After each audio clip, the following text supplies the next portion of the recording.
So for anyone who doesn't know you, who are you and when did you join the Royal Marines?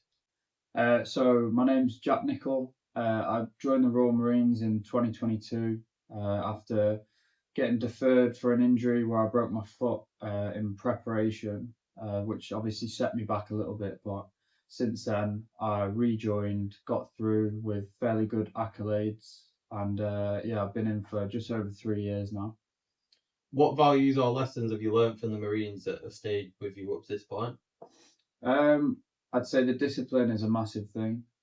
Um, it keeps you accountable for everything you do day to day, and then with the challenge, it's obviously keeping me accountable when I'm training and preparing my body for something this arduous and that's going to test me to my limit. Which is another thing that during the training process, you obviously learn how your body and your mind deal with difficult situations, and obviously that's something I can take into the challenge and hopefully it'll stand me in pretty good stead. So with the challenge, you've spoken openly about searching for your purpose. What does that mean to you personally? I would say it's quite a general statement. Purpose obviously means something different to everybody, but for me, purpose, I find my purpose in training and physical exertion, I would say specifically. And obviously, this challenge is gonna be physical exertion to the sort of highest limit.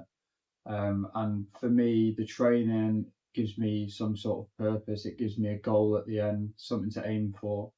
And then the purpose of the challenge is obviously to raise money for a charity and a sort of like-minded community that I see myself sort of within. How did endurance training become such an important part of your life? Um, I think endurance training is hard to get into, but I think once you get to a certain level of fitness and you start pushing yourself beyond the barriers that maybe a normal person would work to, you start to realize that the body and the mind are capable of so much more than what people think. And pushing that barrier is like an addiction. It's quite an amazing feeling, and I think when you push yourself past that barrier, you really learn how far you can push the body and what the body's capable of. And I think to strive for that is quite a cool thing. So when it comes to like body and mind, why do you think mental health struggles are so hard to talk about, especially for servicemen? Um, I think there's a stigma, especially in the military, because it's quite a male dominated environment. And I think people struggle to pull a friend to the side and have an emotional conversation because it's not something that's seen as normal. But again, this is something that it needs to be normalized in this day and age because we're seeing more and more people lose their lives or take their own lives because of it. And that's sort of something that I'm trying to highlight and try and get on top of with this challenge is, it's okay to speak out and it's okay to talk to someone. If that might just be, a short word in passing, that's enough for someone to realize maybe my mate's not all right here. Cool. Yeah. Going back to the challenge, so how do you even prepare for something like 5 Ironmans? Because obviously one Ironman's enough for one person. Yeah.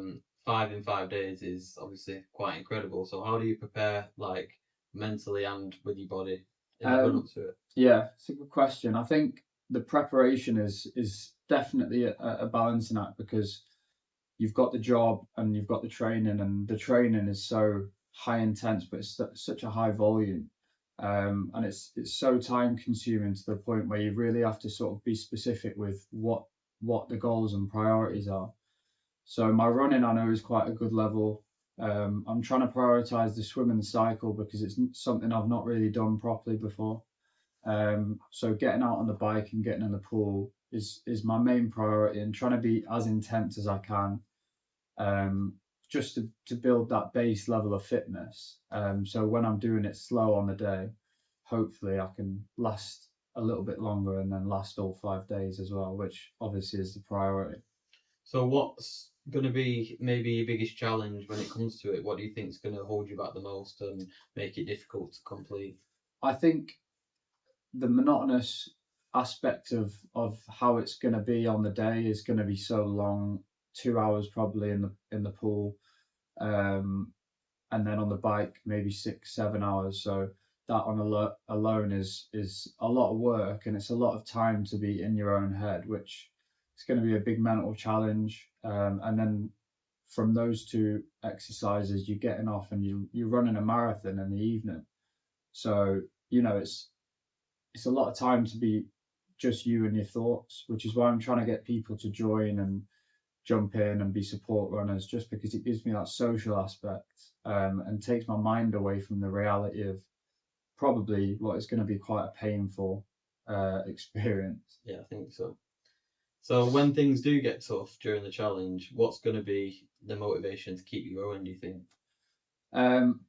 My personal motivation, I think, is quite high, just because I do enjoy the idea of completing something that seems fairly impossible.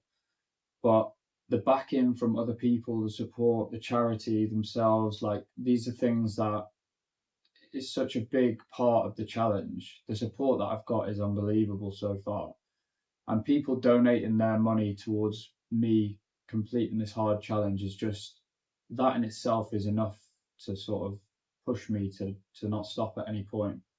And yeah, it's hard to think about letting people down, because in reality, if I don't complete it, maybe I am letting someone down. People want to see me finish it, so that's what I'm going to do. So very few people have attempted anything like this. Does that kind of thing excite you or scare you a bit? Bit of both. I think it excites me because it's a really cool experience, and I think I'll look back on it with really, really sort of positive memories once I've completed it. But then the scary part, obviously, I've not really done proper Ironman distances before. My swimming experience is pretty limited. My cycling experience is very limited. But I know my body's pretty capable.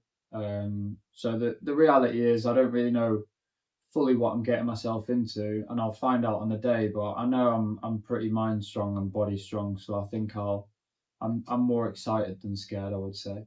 Good. So coming back to the charity that you're doing it for, Veterans into Logistics, why did you choose Veterans into Logistics as a charity to support? So Veterans into Logistics, obviously Manchester based. I've got quite a strong connection with Manchester as a place, and the veterans side of it is obviously hard hitting for me because, first of all, I'm going to be a veteran, and also it's the veterans that are in the most vulnerable position because they don't have that same support as maybe the people that are still serving. They can reach out and maybe get the support that they need, whereas veterans are sort of left, to their own devices, which is something that you never want to see. But it's good to see that there's charities still out there like Veterans into Logistics that are providing that support and really setting a baseline for, veterans can leave and get into really good work and set a life up for themselves that is worth leaving for. And that's what I wanted to sort of prioritize with, especially with the donations. I wanted it to go somewhere that means something to me because that's going to help me get through the challenge. So why do you think helping veterans into stable careers is such an important part of their mental health support? I think with veterans leaving and getting into stable careers, it gives them a route out where they don't have to tackle the issues that are placed in front of you.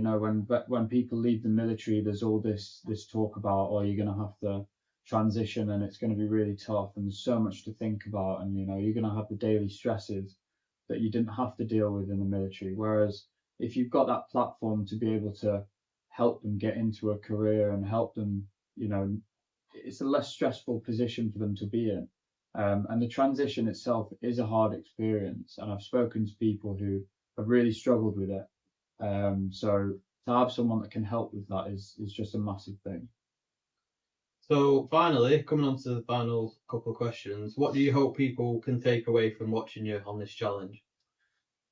To be honest, I'm hoping that even if it helps one person, that's a job well done. I think I want people to see that this is a challenge that even I think is ridiculous, but I'm still giving it a crack. And if I complete it, or when I complete it, that's just proving that these challenges that you can't even comprehend them, they can be beaten and they can be overcome.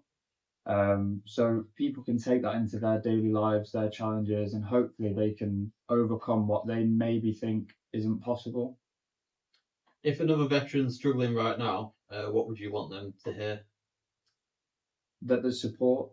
They might not think that, but veterans into logistics, and there's charities that are very similar doing really good work. That these people are there to help. That's why they're there. That's their job. And that obviously there's so many veterans in the UK, around the world, that have done well. They've made a successful transition. Just speak to people. Like, the success stories are out there. It's possible. You got to prioritize the right things and put the work in. You'll find yourself in a good position. So finally, how can people support Challenge 5? Where can they catch you and see you in action? And the work Veterans into Logistics is doing, how can people support that as well? Yeah. So the donations page on Just Giving, it should be Jack Nichol or Challenge 5. If you search it up, it'll be on there. And that in itself supports Veterans into Logistics, and that supports me. That supports the challenge. So yeah, anything you can provide, any donations are massively appreciated. And yeah, we're just looking forward to getting there now and getting cracking on. And it's the end of March. End of March, What 31st dates? of March to the 4th of April. Perfect.